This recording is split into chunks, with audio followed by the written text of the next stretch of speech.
He stood by the roadside with a tray of oranges balanced carefully on his head. The evening air was thick, the kind that carried every sound sharper than usual, every footstep louder. His name was Chike, a boy whose world had always been the narrow streets of his town in Nigeria.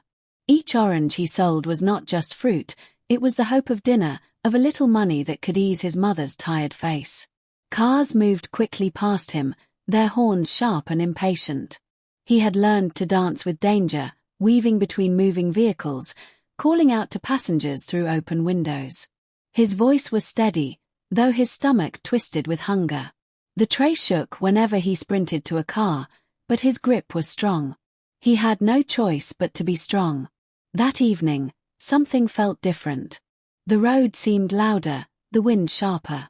He spotted a car slowing down, the driver waving money from the window. Chike ran fast, faster than he should have. His sandals slapped the road, his hand already reaching out, his smile breaking through his tired face. But then it happened. A sudden screech, a blur of metal, the scream of brakes failing to hold. The world spun. The tray lifted off his head, oranges rolling across the road like scattered marbles. The impact sent him tumbling, and for a moment time froze. People gasped, hands went to their mouths. Someone shouted his name though they did not know him. The car stopped, the driver staring wide-eyed, as if he could not believe what he had just done. Everyone expected the boy to lie still. Everyone thought the story would end there. But Chike moved. He pushed himself up with trembling arms, dust on his face, blood at the corner of his lip. His eyes darted around as though fear itself was chasing him. And then, before anyone could touch him, before the driver could step out, Chike ran. He left the oranges behind, left the crowd in shock, left the driver frozen in guilt. His legs carried him down the narrow path off the main road, his heart pounding like a drum. No one could understand why he fled. No one knew what he was running toward, or what he was running from. The people murmured to each other, confused, shaken, whispering that this was no ordinary boy. Some said he must have been protected by something unseen. Others said he carried a secret too heavy to stay in the open. All anyone knew was that he had been struck, yet he rose and vanished into the growing night. And in that moment, a strange silence settled over the place. It was the kind of silence that did not come from calm, but from mystery. A silence that made everyone feel they had witnessed the beginning of something far larger than themselves. The night carried him as though it wanted to hide him from the world. Chike ran without knowing where his legs would take him. His chest burned, his throat felt dry, and the sound of his own heartbeat echoed in his ears louder than the shouts behind him. Every step seemed heavier, yet he didn't stop. He couldn't. The memory of the car's headlights rushing at him, the way the ground had swallowed him, and the way the crowd gasped, it all pressed against his mind like a weight. He reached a narrow street, one that twisted between houses built so close together their walls nearly touched. A few dim lanterns glowed inside, voices carried faintly, but he avoided them. He didn't want questions, didn't want pity, didn't even want comfort. His shirt clung to him with sweat, his knees scraped raw, but he kept moving until the road turned into a dirt path leading toward the edge of the town.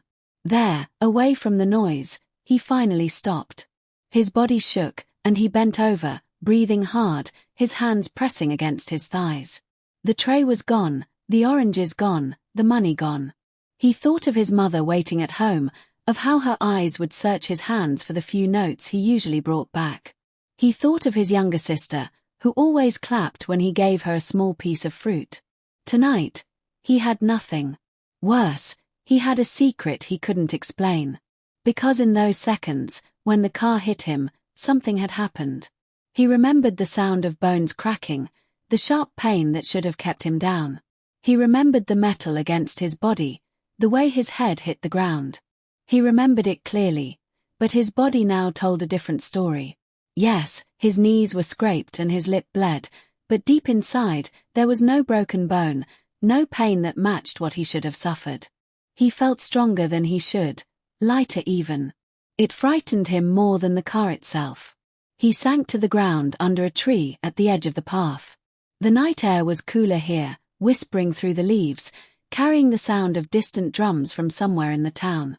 He closed his eyes, but the image of the driver's face came back. The man had looked at him with horror, as if staring at a ghost. The crowd too. They had seen something strange in him, something that even he couldn't understand. A memory of his mother's words surfaced. She used to tell him that their family carried something unusual, something that could not always be explained. When he was younger, he never took it seriously. He thought it was just a story mothers told to make their children feel special. But tonight, after what happened on that road, her words felt heavier. Maybe she had been warning him all along. His hands trembled as he touched his chest, expecting to feel broken ribs, expecting to wince with pain. But nothing came. Only the steady rhythm of his heart, faster than usual but strong, too strong. He whispered into the night, asking questions no one could answer.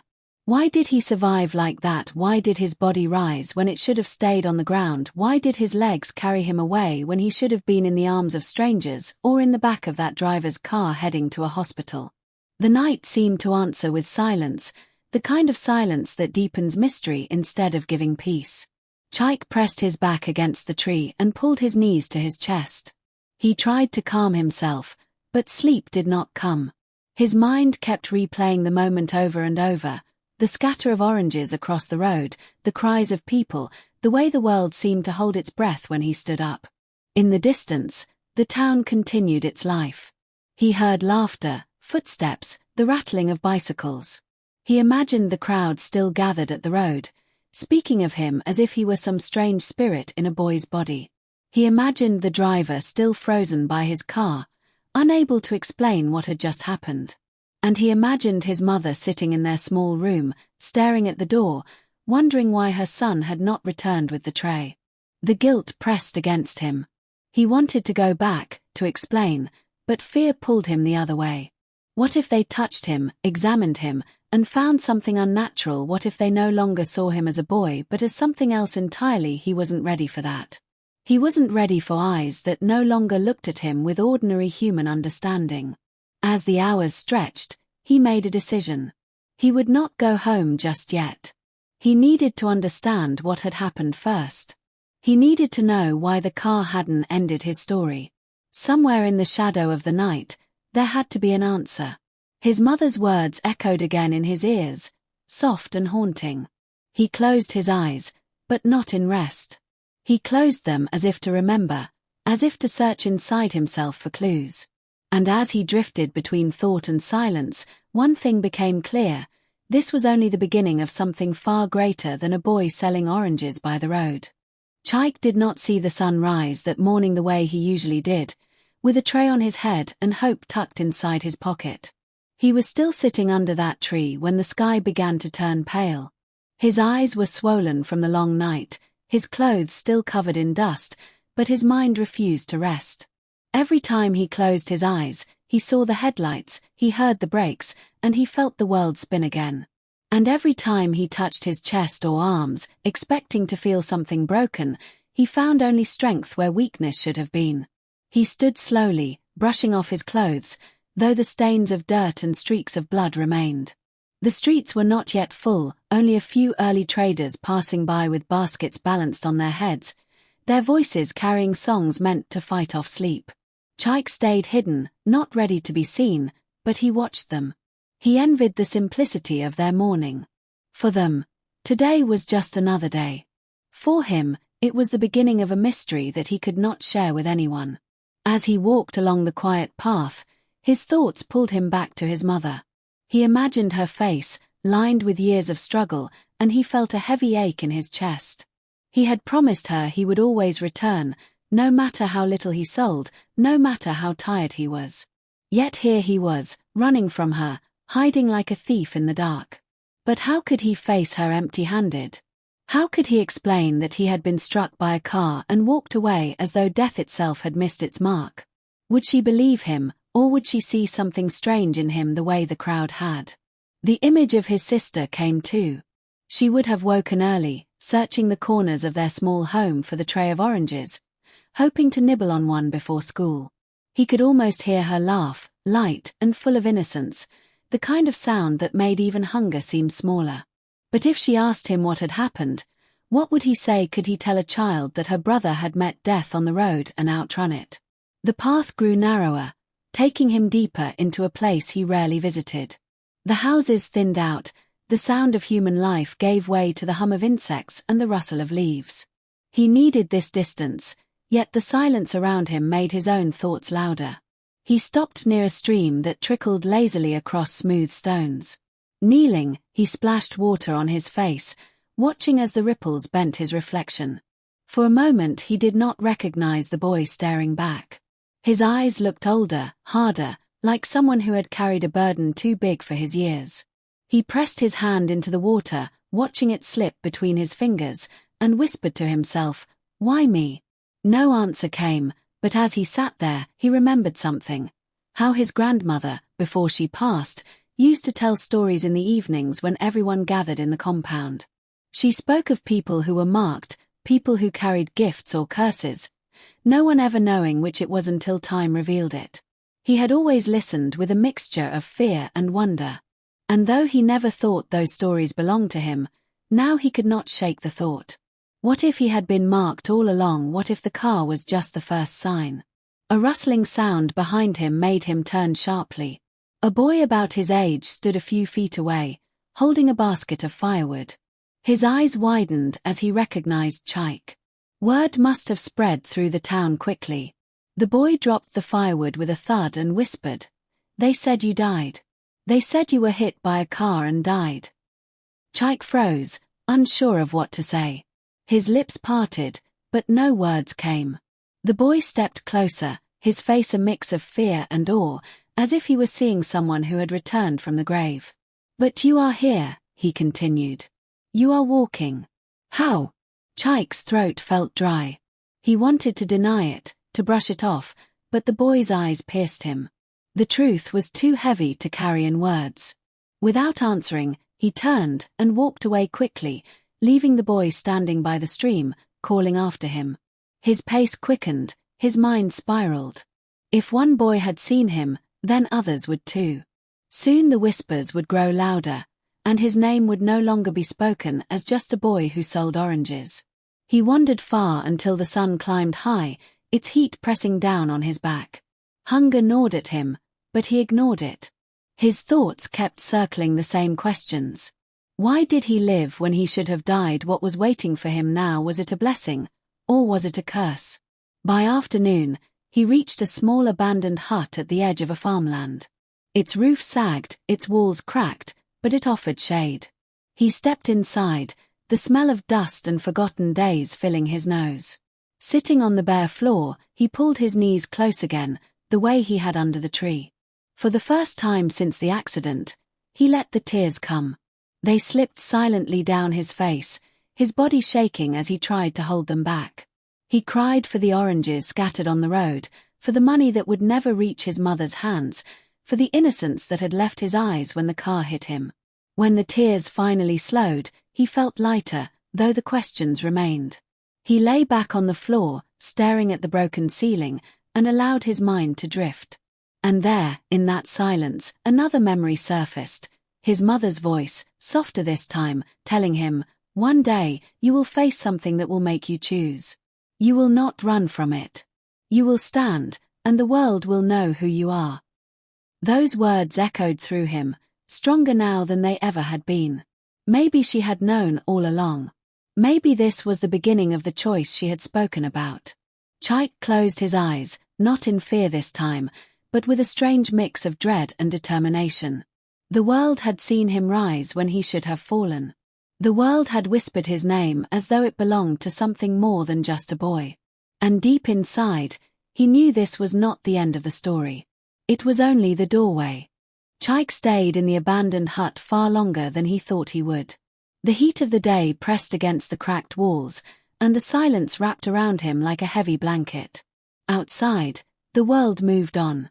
Farmers moved between fields, women carried baskets filled with cassava and tomatoes. Children laughed while chasing one another through dusty lanes. But none of that reached him here. He lay still for hours, thinking. The air around him was thick with dust and silence, but inside his mind was loud with questions that refused to quiet. Every time he thought about going home, he felt the pull of fear. Not fear of his mother's reaction, but fear of what would happen if she saw him differently. He wasn't the same boy anymore. Not after the road, not after the car, not after waking up with nothing broken when he should have been in pain. The memory of that moment kept replaying.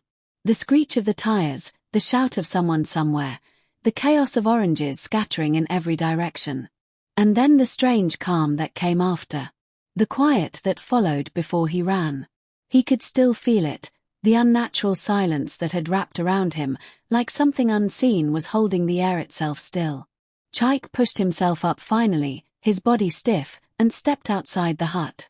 The sun had moved past its peak, painting the world in warm, yellow light. Somewhere far away, the sound of a drumbeat rose and fell, steady and slow. It was strange to hear music in the distance, but it felt different than normal music. It was deeper, carrying a rhythm that seemed to pull at him. He walked toward it without meaning to, drawn by something he could not name. His feet moved over cracked earth, past the fields where cassava grew tall, past a market where voices rose in chatter. But no one called to him. No one noticed him as he walked. It was as if the world had made a choice not to see him. That made him wonder even more about what had happened.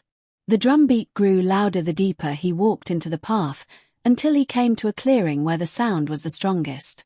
It was strange, because the clearing was unlike any place he knew.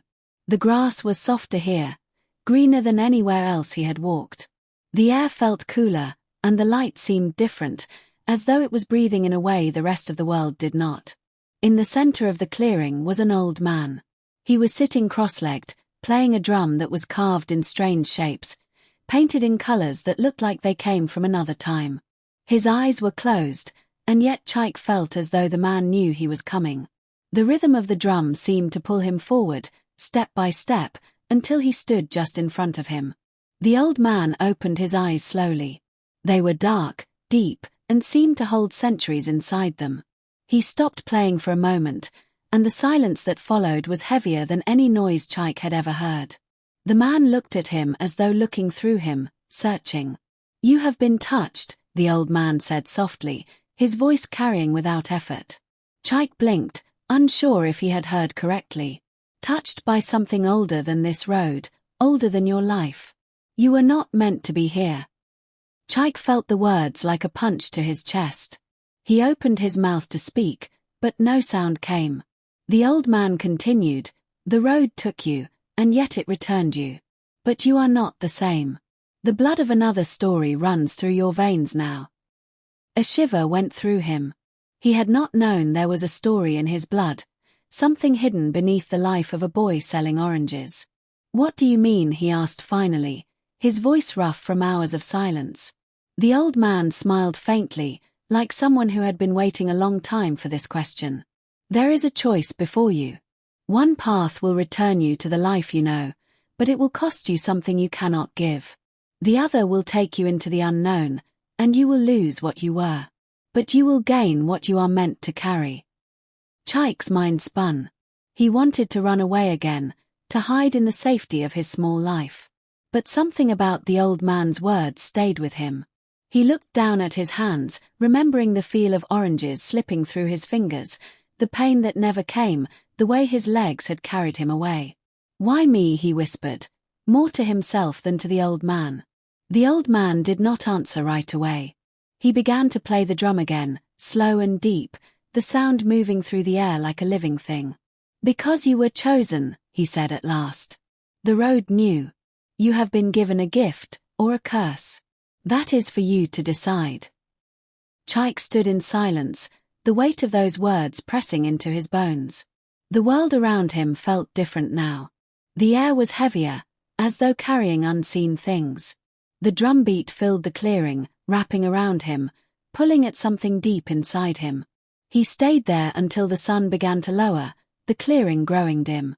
The old man had stopped playing, but the silence he left behind was as loud as the drumbeat had been. Chaik turned to leave, but before he stepped away, the man spoke again. Remember this. Whatever you choose, you cannot run from it forever. Chaik walked back through the path he had come, his mind heavier than his body. Behind him, the clearing seemed to fade, as though it had never existed. But the sound of the drum remained in his ears. He didn't know it yet, but that meeting had changed everything. The road that hit him had been only the first step. Ahead of him lay something far larger, something that would pull him deep into a story he could no longer escape.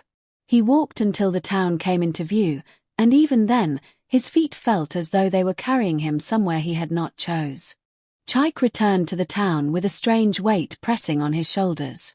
It wasn't the kind of weight that could be measured in bags of oranges or coins lost in a market. No, this was heavier, older, something that seemed tied to his bones, to his breath, to the very beat of his heart. The street was now alive with activity. Children darted between stalls, shouting and laughing. Women called out prices, their voices rising above the sound of haggling. Somewhere nearby, the faint clink of a blacksmith hammer rang. But Chaik did not notice these sounds at first. His mind was still echoing the drumbeat, still hearing the words of the old man. You have been given a gift, or a curse. That is for you to decide. He stopped walking in the middle of the dusty street, hands in his pockets, staring at nothing in particular. People passed him without a second glance, but to him, the world felt different.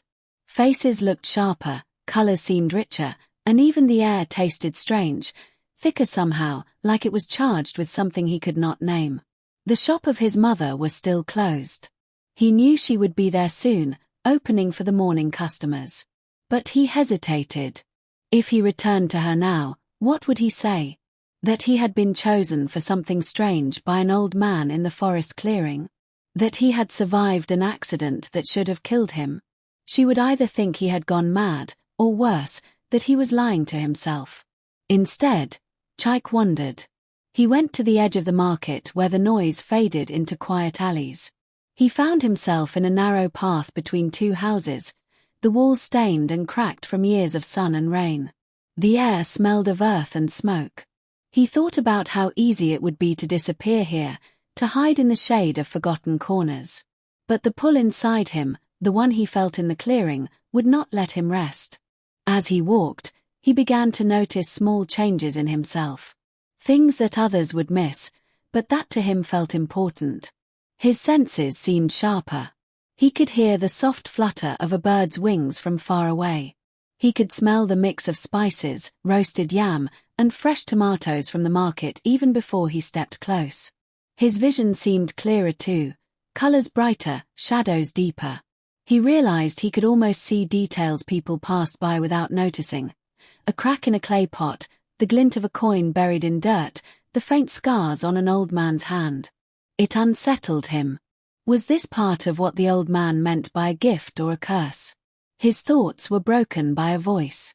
Chaik. It was soft, careful, but the sound made him freeze. He looked around, but there was no one close. Then again, it felt like the voice came from inside his head. He shook his head, wondering if he was losing himself. Yet the voice came again, clearer this time. Do not ignore it. You must choose. Chaik staggered back, clutching his head. He had been alone, hadn't he? No one should have known his name. But the voice was not angry, nor threatening. It was calm, almost kind, yet it carried a weight that made him shiver. His steps became faster, almost running, until he burst into the open near the river. The water was calm, reflecting the afternoon light, and he leaned forward to look at himself in the rippling surface. His reflection stared back, but it felt strange, different. His eyes were sharper, darker, as though holding something ancient. He blinked hard. The reflection did not disappear. There was something behind his eyes now. Something watching.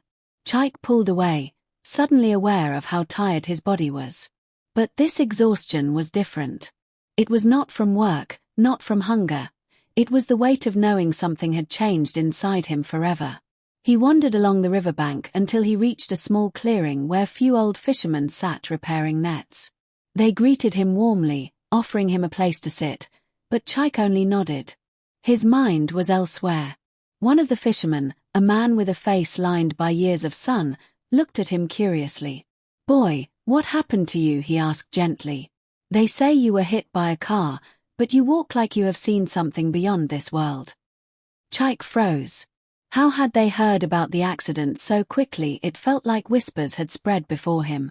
But he only shook his head and said nothing. The fisherman studied him for a moment, then returned to his work. Chike stayed, watching the slow movements of their hands over the nets. The smell of fish, salt, and oil mixed in the air, grounding him somehow. But the thought of the clearing with the old man lingered. The strange drumbeat. The choice. By evening, Chike returned to the town. The streets glowed orange in the last light of day. People hurried home, vendors began closing stalls, and the air carried the scent of fried yam and pepper soup. He found himself near his mother's shop but stopped before entering. From inside, he could hear her voice, soft, humming a song he knew well. She had not yet noticed him. He pressed his hands to the doorframe, leaning against it, listening. His heart ached. He wanted to step in, to tell her everything, but the words stuck in his throat. Instead, he walked away into the deepening night, guided by the strange pull he had felt since the clearing. The town grew quieter around him. Lanterns flickered in front of homes, the sound of children faded, and only the rhythm in his mind remained. The voice came again, clear and steady now, as if it had been waiting all day for him. "You cannot run forever." Chike stopped. The air around him felt heavier, as though holding its breath. Somewhere in the darkness, a faint drumbeat began again. He did not know if it came from the clearing, from inside himself, or from something much deeper. But he knew he could not ignore it. And so, he began walking. Not back to his home, but toward something he could not yet name.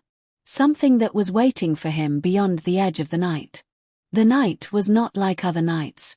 It had a strange stillness to it, as though the air itself was holding back a secret. Chike felt it pressing against his skin, making his heart beat faster with every step he took away from the village. His sandals scuffed the dusty road, and the faint drumbeat in his mind had grown louder, pulsing steadily like the rhythm of life itself. He walked without thinking, guided by something deeper than his own will. The path before him twisted between tall grasses and small shrubs, and the air was cooler here, carrying a scent that was hard to name: earth, rain, and something faintly metallic. Somewhere ahead, the darkness seemed to shimmer. After what felt like hours, he stepped into a clearing unlike any he had seen before. The moonlight poured in here as though it was drawn by the place itself, illuminating a circle of stones arranged in a strange pattern. They glowed faintly under the silver light, their edges carved with marks Chike could not recognize. And there, sitting in the center of the stones, was the old man. The same one from the first clearing. His drum rested beside him, silent now, and his eyes were open, fixed on Chike with a depth that made Chike's chest tighten. "You have come," the old man said softly.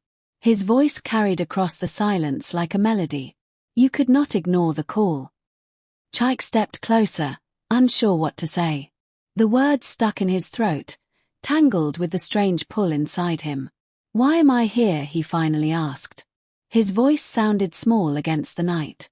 The old man smiled faintly. "Because your path is not behind you anymore.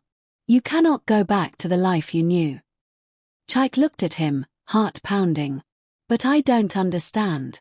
I'm just a boy who sells oranges. What is this path you speak of?" The old man's gaze seemed to reach into him. "You are no longer just a boy. The road that struck you has opened a door. You carry something now, something old, powerful, and dangerous. That is why you heard the voice. That is why you cannot rest." Chike swallowed hard. "The voice. I hear it.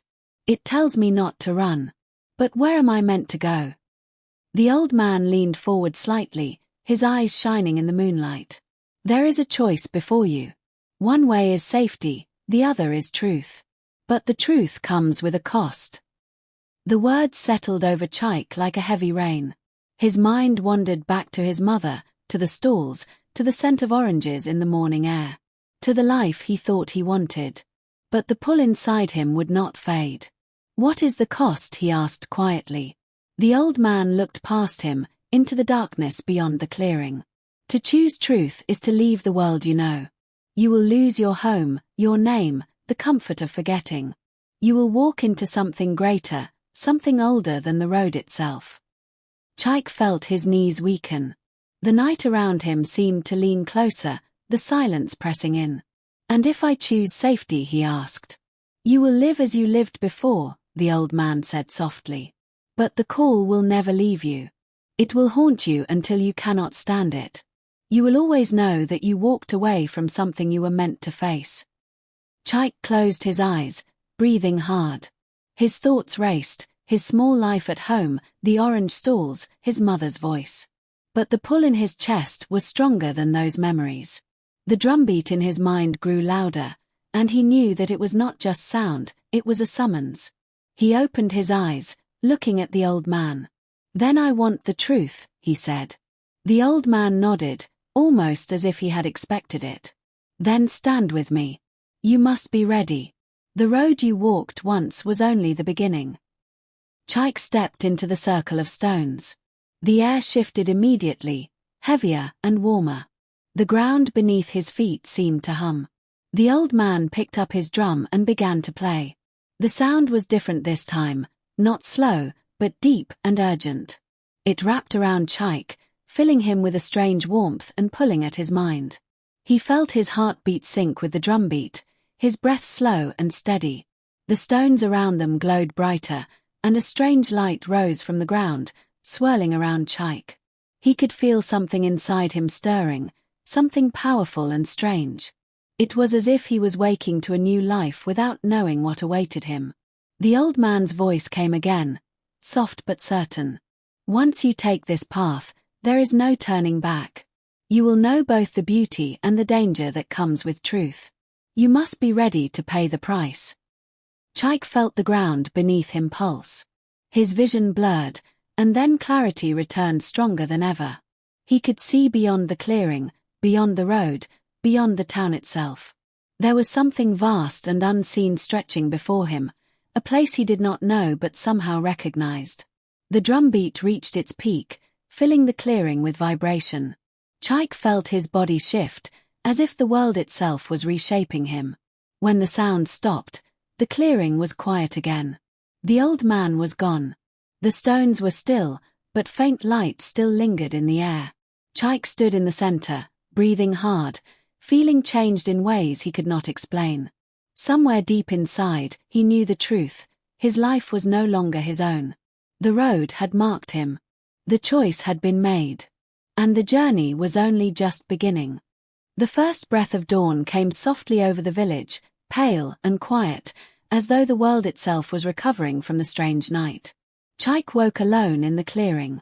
His body felt heavy and light all at once, like something inside him had changed, but the memory of it was still too fresh to hold. The stones no longer glowed. The drumbeat that had lived in his mind all night had settled into silence, though deep inside him it still throbbed faintly, like the echo of a distant heart. He stood slowly, brushing dust from his clothes, the cool morning air stirring his hair. Around him, the forest was waking, the distant cry of birds, the rustle of leaves, the faint murmur of water. But Chike felt something else, too. A weight. Not of grief, not of fear, but of knowing. His hands brushed against his pockets, and his fingers closed around something cold and smooth. A small stone, carved with shapes he did not recognize. It pulsed faintly, almost like it was alive. He opened his palm to study it, but the deeper he looked, the less certain he became of what he saw. It seemed to shift under his gaze, as though it carried a secret just beyond reach. Chike's thoughts drifted to the old man. Where had he gone? Why had he chosen him? The clearing felt different now, quieter, and the path leading back to the village seemed longer, shadowed, as though it resisted his return. When Chike stepped back onto the road, the village was waking slowly. Smoke curled from chimneys. A woman was pounding yam in a mortar. Children ran barefoot toward school, their laughter mixing with the clatter of footsteps and voices. The market was far off but alive with sound. It all felt familiar, yet foreign. Chaik walked slowly, his eyes drawn to every detail, details he had never noticed before. The curve of the road, the cracks in the walls, the way the sunlight struck the earth. Everything seemed sharper, more vivid. He realized that the gift, or curse, the old man spoke of had not left him. It lived in him now. When Chaik reached the street near his mother's stall, he froze. His mother was not there. Instead, the air was filled with her voice calling somewhere in the distance. Something tugged him toward her voice, but something stronger held him back. He wandered deeper into the village, following the pull he could not explain. His mind was heavy with the choice he had made. Every step carried a quiet certainty. The path ahead was not his own anymore. It belonged to something larger, something unseen. By midday, Chaik found himself at the edge of the town again. He stood looking toward the forest beyond, the place where the clearing had been. A shiver went through him, and he felt the stone in his pocket grow warmer. Without knowing why, he stepped forward. The forest was quiet now, the kind of quiet that feels like waiting. Every leaf, every twig seemed to watch him. Chaik walked deeper, the path winding underfoot, each step pulling him further into shadows and silence. The drumbeat had returned, soft now but steady, like a heartbeat calling him onward. Hours passed, though it felt like minutes.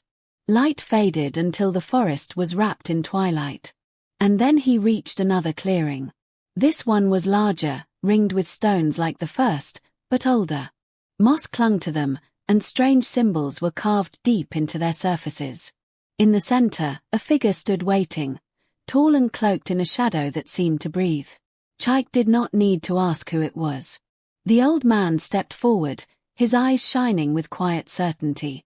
"You have chosen," he said simply. "But the road you walk is not yet finished.